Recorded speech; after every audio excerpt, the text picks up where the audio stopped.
Hello everyone, welcome to free education YouTube channel. आज से हम स्टार्ट कर रहे हैं जीके और जीएस का चैप्टर वाइज एमसीक्यूज की सीरीज। देखो, अभी आपके बहुत सारे एग्जाम शेड्यूल हैं। अभी आपका जो आरआरबी एनटीपीसी का एग्जाम है, जिसमें साइंस का अच्छा खासा वेटेज है, ये एग्जाम आपका अगस्त मंथ में होगा। सितंबर में आपका यूपी ट्रिपल एससी पेट का एग्जाम होगा और आपका एसएससी सीजीएल का एग्जाम भी आगामी कुछ दिनों में होने वाला है। इन सभी एग्जाम्स को ध्यान में रखते हुए मैंने एक सीरीज को स्टार्ट किया है। इसमें जो एमसीक्यूज होंगे उनको विद एक्सप्लेनेशन हम डिस्कस करने वाले हैं। वीडियो को एंड तक जरूर देखिएगा। आज हम देखेंगे बायोलॉजी का चैप्टर 1, जो कि है जीव विज्ञान की विभिन्न शाखाएं। जीव विज्ञान की विभिन्न शाखाओं से एग्जाम में प्रश्न पूछे जाते हैं। ठीक है, देखते हैं हमारी क्लास का जो है पहला प्रश्न। विज्ञान की वह शाखा जिसके अंतर्गत जीवधारियों का अध्ययन किया जाता है क्या कहलाती है। देखो, ये जो है सिंपली आपसे एग्जाम में पूछा जा सकता है कि वो शाखा कौन सी है जिसके अंतर्गत जीवधारियों का अध्ययन किया जाता है। तो ये है आपकी जीव विज्ञान, यानी कि ऑप्शन ए जो है इस प्रश्न का सही जवाब हो जाएगा। बात करें हम कुछ एडिशनल पॉइंट की, तो देखो जो बायोलॉजी शब्द है उसका अर्थ है क्या। तो बायोलॉजी जो है दो शब्दों से मिलकर बना है। एक है बायो, जिसका अर्थ है लाइफ। बायो का मतलब क्या है? लाइफ। और लोगोस का मतलब क्या है? स्टडी, यानी कि जो जीवन का अध्ययन है वही बायोलॉजी कहलाता है। ऑप्शन ए जो है इस प्रश्न का सही जवाब होगा। आप ध्यान रखेंगे कि जिस शाखा के अंतर्गत जीवधारियों का अध्ययन किया जाता है वो जीव विज्ञान यानी कि बायोलॉजी कहलाती है। अगला प्रश्न, जीव विज्ञान शब्द का प्रयोग सर्वप्रथम किसने किया? ये भी एग्जाम में पूछे गए। देखो, ये जो हम प्रश्न लेकर आए हैं ये सभी एग्जाम में पूछे गए हैं। प्रीवियस ईयर जो एग्जाम हुए हैं रेलवे के, उनमें पूछे गए हैं। जीव विज्ञान का जो सर्वप्रथम प्रयोग है शब्द का किसने किया है? तो दो वैज्ञानिक हैं। एक का नाम है लैमार्क, जो कि है फ्रांस के, और दूसरे हैं टेवरेनस, जो कि जर्मनी के हैं। इन दोनों वैज्ञानिकों के द्वारा जो जीव विज्ञान शब्द है इसका प्रयोग कब किया गया? 1801 में इसका प्रयोग किया गया है। ऑप्शन सी जो है इस क्वेश्चन का सही जवाब हो जाएगा। ठीक है, अगला प्रश्न, जीव विज्ञान का जनक किसे कहा जाता है? तो देखिए, जो जीव विज्ञान का जनक है वो कहा जाता है अरस्तु को। ठीक है, ऑप्शन ए जो है इस प्रश्न का सही जवाब हो जाएगा।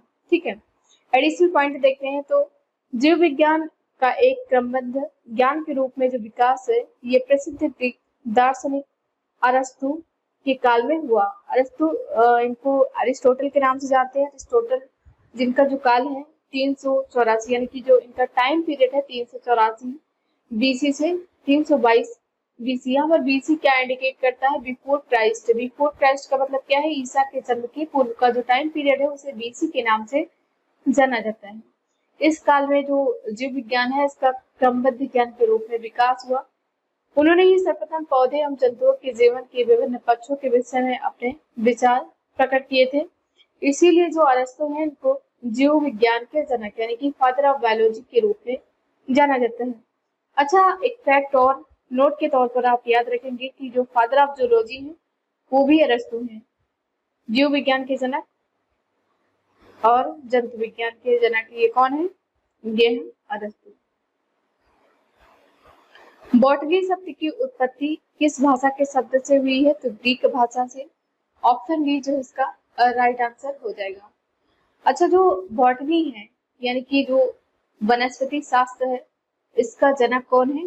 तो फादर ऑफ बॉटनी ये थियोफ्रास्टस। ऑप्शन डी इसका सही जवाब हो जाएगा। बॉटनी शब्द की उत्पत्ति ग्रीक भाषा में हुई और बॉटनी के जनक कौन है? थियोफ्रास्टस है। ये भी आप एडिशनल फैक्ट याद रखेंगे। अगला प्रश्न, फाइटोलॉजी में किसका अध्ययन किया जाता है? तो देखिए, जो फाइटोलॉजी है इसमें शैवाल का अध्ययन किया जाता है। ऑप्शन ए जो है इस प्रश्न का सही जवाब हो जाएगा।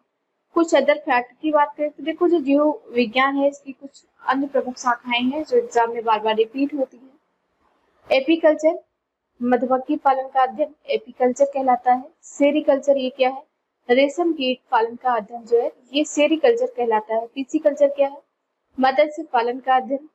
माइकोलॉजी में कौकों का अध्ययन किया जाता है। ये सारी जो शाखाएं हैं जीव विज्ञान की कहीं ना कहीं एग्जाम में रिपीट हुई है, इसीलिए आप इनको जरूर ध्यान रखिएगा।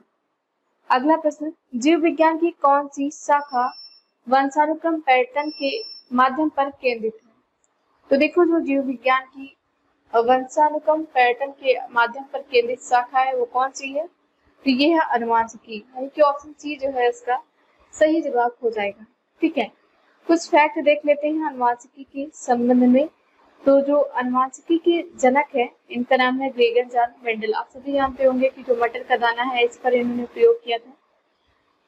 अनुवांशिकी शब्द का प्रयोग वेटसन के द्वारा 1906 में किया गया था। प्रत्येक जीव में बहुत से ऐसे गुण होते हैं जो पीढ़ी दर पीढ़ी माता पिता से उनकी संतानों में संचरित होते रहते हैं। यही मेन जो फीचर है वो है अनुवांशिकी का। जीव के मूल गुणों के संभरण को अनुवांशिकता कहते हैं। इसी के कारण जो प्रत्येक जीव के गुण हैं अपने माता पिता के समान होते। देखो आपने देखा होगा कि किसी बच्चे की माँ या पिता की आईज है वो ब्राउन है, तो बच्चे की जो आईज है वो भी ब्राउन आपको देखने को मिलती है। इसमें जो मेन जो होता है फीचर यही होता है कि अनुवांशिकी जो है जीन, आपने सुना होगा जीन के कारण होता है ना। तो इसका राइट आंसर ऑप्शन सी हो जाएगा। सब्जियों, फलों और फूलों जैसी उच्च मूल्य वाली फसलों की खेती को क्या कहते हैं? तो ये कहलाता है हार्टिकल्चर। ऑप्शन डी जो है इस प्रश्न का सही जवाब हो जाएगा। अगला प्रश्न जो कि एग्जाम में बहुत बार पूछा गया है, पक्षियों के अध्ययन को क्या कहा जाता है? तो ऑर्निथोलॉजी ये कहलाता है पक्षियों का अध्ययन। ऑप्शन डी जो है इस प्रश्न का सही जवाब हो जाएगा। देखो कुछ अन्य जो जीव विज्ञान की शाखाएं हैं उनको देख लेते हैं। हार्पेटोलॉजी, इसमें उपचरों एवं सरीसृपों का अध्ययन होता है। ऑप्थेल्मोलॉजी, आंखों का चिकित्सीय अध्ययन। एंथ्रोपोलॉजी, मानव के क्रमिक विकास का अध्ययन। ऑस्टियोलॉजी में कंकालों का अध्ययन होता है। एपिग्राफी में शिलालेखों का अध्ययन होता है। कार्टोग्राफी में मानचित्रों का अध्ययन और न्यूमिस्मैटिक में सिक्कों का अध्ययन किया जाता है। इसमें जो सबसे ज्यादा महत्वपूर्ण है ऑस्टियोलॉजी, एंथ्रोपोलॉजी और हार्पेटोलॉजी। ये कई बार एग्जाम में पूछे गए हैं, तो इनको आप विशेष कर ध्यान रखेंगे। अगला प्रश्न, हेमेटोलॉजी का अध्ययन किससे संबंधित है? हेमेटोलॉजी का अध्ययन किससे संबंधित है ये आपको बताना है। तो ये है रक्त से संबंधित। ऑप्शन डी जो है इसका सही जवाब हो जाएगा। कुछ अन्य फैक्ट देख लेते हैं। तो डेंड्रोलॉजी जो है इसमें वृक्षों और झाड़ियों का अध्ययन किया जाता है। टिश्यू कल्चर में कृत्रिम माध्यम से ऊतकों का संवर्धन और वायरोलॉजी में विषाणुओं का अध्ययन किया जाता है। अगला प्रश्न, अरस्तु द्वारा समस्त जीवों को कितने समूहों में विभाजित किया गया है?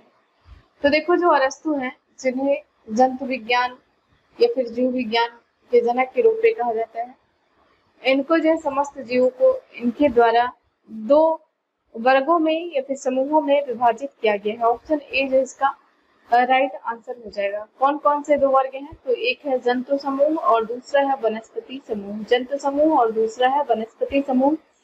इन दो समूहों में अरस्तु के द्वारा जो समस्त जीव हैं इनको विभाजित किया गया है। और देखिए ये कुछ हमारी स्टैटिक जीके, करंट अफेयर और सामान्य विज्ञान की ई बुक्स हैं जो आगामी एग्जाम को ध्यान में रख के डिजाइन की गई हैं। इनको आप डिस्क्रिप्शन बॉक्स में इनकी लिंक है, वहां से आप बाय कर सकते हैं। यदि ई बुक के रिगार्डिंग कोई आपकी क्वेरी है तो दिए गए नंबर पे आप कांटेक्ट कर सकते हैं। ठीक है, अभी आपके जितने भी एग्जाम होंगे उसमें इनसे सीधे प्रश्न आपको देखने को मिलेंगे। व्हाट्सएप नंबर आपको यहाँ पर मेंशन किया गया है। ठीक है, अगला प्रश्न, आधुनिक वर्गीकरण का पिता यानी कि फादर ऑफ मॉडर्न टेक्सोनॉमी किसे कहा जाता है? तो देखो जो आधुनिक वर्गीकरण का पिता है ये कहा जाता है कार्ल लिनियस, या फिर आपको कहीं कहीं कार्ल लिनियस पे लिखा मिलेगा। ऑप्शन डी जो है इसका राइट आंसर हो जाएगा। कुछ एडिशनल पॉइंट की बात करें तो देखो लिनियस की एक पुस्तक है सिस्टमा नेचुरा। इसमें संपूर्ण जीवधारियों को इन्होंने दो जगतों में वर्गीकृत किया है, पादप जगत यानी कि प्लांट किंगडम और जंतु जगत एनिमल किंगडम। इसमें ये जो वर्गीकरण है किया गया है दो वर्गों में। इनकी जो पुस्तक है ये एग्जाम में बहुत बार पूछी गई है, सिस्टमा नेचुरा। लिनियस ने वर्गीकरण की जो प्रणाली शुरू की उसी से आधुनिक वर्गीकरण प्रणाली की नींव पड़ी, इसीलिए इनको आधुनिक वर्गीकरण का पिता यानी कि फादर ऑफ मॉडर्न टेक्सोनॉमी के रूप में जाना जाता है। ऑप्शन डी जो है इसका राइट आंसर हो जाएगा। समस्त जीवों का 5 जगत वर्गीकरण निम्नलिखित में से किसने प्रस्तुत किया? देखो जो 5 जगत वर्गीकरण है किसके द्वारा प्रस्तुत किया गया है? जो कि विटेकर के द्वारा किया गया है। टॉम विटेकर आपको कहीं कहीं लिखा मिलेगा या फिर विटेकर। ठीक है, ऑप्शन ए जो है इसका सही जवाब हो जाएगा। एडिशनल पॉइंट की बात करें तो जो पुराना या फिर परंपरागत द्विजगत वर्गीकरण था उसका स्थान जो है अब विटेकर का 5 जगत प्रणाली में ले लिया। इसमें 5 जगत कौन कौन से हैं? तो मोनेरा, प्रोजेस्टा, पादप, कवक और जंतु, ये 5 वर्गीकरण है जो कि विटेकर के द्वारा किए गए। कब प्रस्तावित किया गया इसको? 1969 में। ठीक है। अगला प्रश्न, निषेचन, विकास, विभाजन और विभिन्नता के अध्ययन को किस नाम से जाना जाता है? तो देखो, निषेचन, विकास, विभाजन और विभिन्नता के अध्ययन को जाना जाता है भूल विज्ञान के रूप में। ऑप्शन ए जो है इसका सही जवाब हो जाएगा। ठीक है। अगला प्रश्न, जीवित चीजों पर मृदा के प्रभाव का अध्ययन मृदा विज्ञान की किस शाखा के अंतर्गत किया जाता है? तो ये किया जाता है एडोफोलॉजी। ऑप्शन बी जो है इसका राइट आंसर हो जाएगा। कुछ अन्य शाखाएं जैसे कि एडोफोलॉजी, तो अभी जीवित चीजों पर मृदा के प्रभाव का अध्ययन किया भी आपने पढ़ा है। एंडोलॉजी में पुरुषों में वांछपन या यौन रोगों का अध्ययन किया जाता है। एग्रोबायोलॉजी में कृषि में पौधों का पोषण व जीवन का अध्ययन किया जाता है। और डेस्मोलॉजी में एनाटॉमी के अंतर्गत स्नायुबंध का अध्ययन किया जाता है। कुछ अन्य शाखाएं हैं जो एग्जाम में कभी कभी पूछी जाती हैं। निम्नलिखित में से चिकित्सा विज्ञान की कौन सी प्रशाखा यकृत के उपचार और अध्ययन से संबंधित है? देखो, जो लीवर है उसका जो उपचार व अध्ययन किसके द्वारा किया जाता है? तो ये जो जीव विज्ञान की शाखा है हेप्टोलॉजी, ये एग्जाम में बहुत बार पूछी गई है, तो आप इसको जरूर ध्यान रखेंगे। ठीक है। कुछ अन्य है जैसे कि हेल्कोलॉजी, इसमें अल्सर का अध्ययन होता है। और जीरियाट्रिक्स में बुजुर्गों के स्वास्थ्य की देखभाल का अध्ययन होता है। हालांकि जो हेप्टोलॉजी है ये बहुत बार पूछी गई है, इसको जरूर आप याद रखेंगे। विज्ञान की एक शाखा जो जीवन या पृथ्वी से परे मौजूद जीवन की संभावनाओं से संबंधित है, क्या कहलाती है? तो ये है आपकी एक्सोबायोलॉजी। ऑप्शन डी जो इसका सही जवाब हो जाएगा। ठीक है। एक्सोबायोलॉजी जो है विज्ञान की वह शाखा है जो जीवन या पृथ्वी से परे मौजूद जीवन की संभावनाओं से संबंधित है। एंटोमोलॉजी में कीटों का अध्ययन होता है। जीवाश्म विज्ञान जो कि पैलियोंटोलॉजी, इसमें प्राणियों और पादपों के अवशेषों का अध्ययन किया जाता है। निम्नलिखित में से कौन सा मकड़ियों का अध्ययन है? देखो, जो मकड़ियां हैं उनका अध्ययन जीव विज्ञान की किस शाखा के अंतर्गत किया जाता है, आपको ये बताना है। तो ये किया जाता है आर्कनोलॉजी के अंतर्गत। ऑप्शन बी जो है इसका सही जवाब हो जाएगा। सोरोलॉजी का अध्ययन, इसमें आपको ये बताना है कि सोरोलॉजी में किसका अध्ययन होता है? तो सोरोलॉजी जो है इसमें छिपकली का अध्ययन होता है। ऑप्शन बी जो है इसका सही जवाब हो जाएगा। ऑन्कोलॉजी, ये बहुत ज्यादा महत्वपूर्ण है। ये जो है इसमें कैंसर का अध्ययन, study of cancer is called oncology. Cancer का जो अध्ययन है वो ऑन्कोलॉजी कहलाता है। और 4 फरवरी को जो है कैंसर दिवस, विश्व कैंसर दिवस के रूप में मनाया जाता है। Close the care gap, close the care gap, ये थीम है विश्व कैंसर दिवस 2025 में, जो कि अभी 4 फरवरी 2025 में सेलिब्रेट किया गया है। टॉक्सिकोलॉजी किसका अध्ययन है? तो जो पॉइजन है यानी कि जहर का अध्ययन जो है टॉक्सिकोलॉजी कहलाता है। ऑप्शन बी जो है इसका सही जवाब हो जाएगा। विभिन्न प्रकार के ऊतकों के अध्ययन को क्या कहा जाता है? देखो, जो विभिन्न प्रकार के ऊतक हैं, ऊतक भी आपने पढ़ा होगा, सेल के बाद हम लोग पढ़ेंगे फिलहाल। तो ऊतकों का जो अध्ययन है वो कहलाता है ऊतक विज्ञान। ऊतक विज्ञान तो ठीक है, लेकिन आपको जो लिखा मिलेगा वो मिलेगा हिस्टोलॉजी। हिस्टोलॉजी जो है वो है ऊतक विज्ञान। ऑप्शन डी जो इसका राइट आंसर हो जाएगा। कोशिकाओं के अध्ययन को क्या कहते हैं? साइटोलॉजी। ऑप्शन सी इसका राइट आंसर है। और देखो, जो कोशिका है ये मानव शरीर की सबसे न्यूनतम इकाई है। Basic structure of human body है कोशिका। ऑप्शन सी है इसका सही जवाब। विटिकल्चर क्या है? तो अंगूर की खेती को विटिकल्चर कहते हैं। ऑप्शन सी इसका सही जवाब है। पादप विज्ञान में किसका अध्ययन किया जाता है? पादप विज्ञान में पौधों का अध्ययन होता है। ऑप्शन बी इसका सही जवाब हो जाएगा। डॉट लिखित दस्तावेज है जो एक मानव विज्ञानी संस्कृत का चित्र दर्शाते अनुसंधान से तैयार करता है। तो ये क्या है? ये देखो है एथनोग्राफी। ऑप्शन ए जो इसका सही जवाब है। एथनोग्राफी एक लिखित दस्तावेज है जो एक मानव विज्ञानी संस्कृत का चित्रण, पौधों को नाम देने वाला जो विज्ञान है वो कहलाता है वर्गीकी। ऑप्शन डी जो इसका सही जवाब हो जाएगा। निम्नलिखित में से किसे वर्गीकी का पिता यानी कि फादर ऑफ टैक्सोनॉमी कहते हैं? तो ये कहते हैं लिनियस को। ऑप्शन सी जो है इसका सही जवाब हो जाएगा। पुष्पी पादपों को किसमें रखा गया है? तो देखो जो पुष्पी पादप हैं इनको रखा गया है किसमें, फैनगो गेम्स में।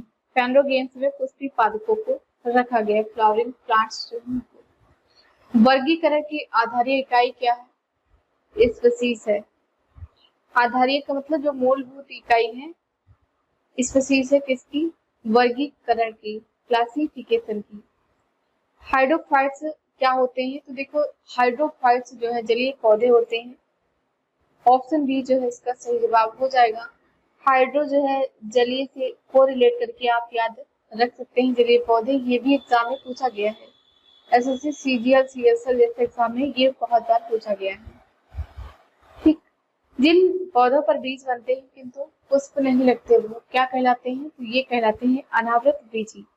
ऑप्शन बी इसका सही जवाब हो जाएगा। पर्यावरण का अध्ययन जीव विज्ञान की किस शाखा के अंतर्गत किया जाता है, तो देखो पर्यावरण का अध्ययन जो है पारिस्थितिकी के अंतर्गत किया जाता है, इकोलॉजी के अंतर्गत। ऑप्शन बी जो है इसका सही जवाब हो जाएगा। निम्नलिखित में से कौन सा शब्द पशु व्यवहार के जैविक अध्ययन का अच्छा वर्णन करता है, देखो ये करता है इथोलॉजी। ऑप्शन डी जो है इसका सही जवाब हो जाएगा। इथोलॉजी जो है ये पशु व्यवहार के जैविक अध्ययन का अच्छा सा वर्णन करता है, यानी कि सर्वोत्तम वर्णन करता है। निम्नलिखित में से किसमें मनुष्य का अध्ययन होता है, तो देखो जो मनुष्य का अध्ययन है वो एंथ्रोपोलॉजी में होता है। ऑप्शन सी इसका सही जवाब हो जाएगा। अगला प्रश्न जो कि आज की क्लास का हमारा अंतिम प्रश्न है, फूलों के संवर्धन के विज्ञान को क्या कहते हैं, तो ये कहलाता है फ्लोरिकल्चर। ये है आज की क्लास का हमारा अंतिम प्रश्न। आई होप वीडियो आप सभी को पसंद आया होगा। वीडियो पसंद आया तो लाइक करें, शेयर करें, कमेंट सेक्शन में अपना फीडबैक जरूर लिखें। Thank you so much for watching this. Have a nice day. See you soon with the next video.